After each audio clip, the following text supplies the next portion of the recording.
aha ni mbona biga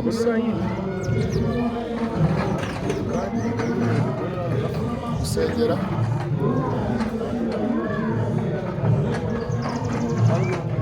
wowe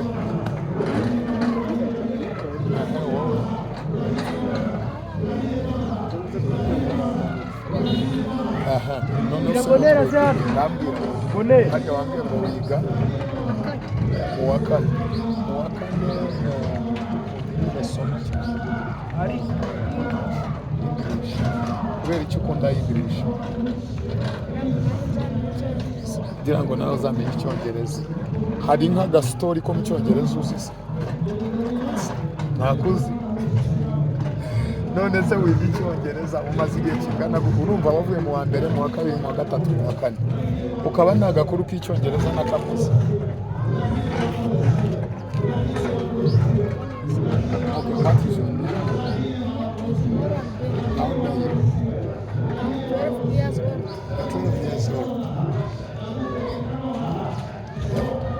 It's okay.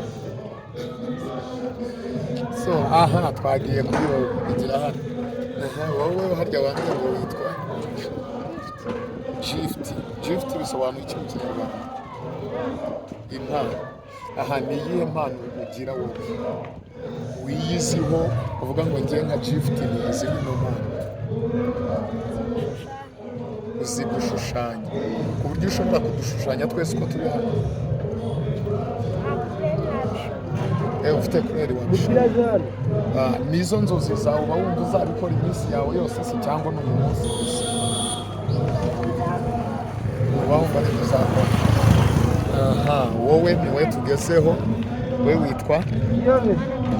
Harya wambwiye ngo wiga Ubwo ni ngiri kumushaka. Harya wambwiye ngo ufite imyaka? Impano yawe ni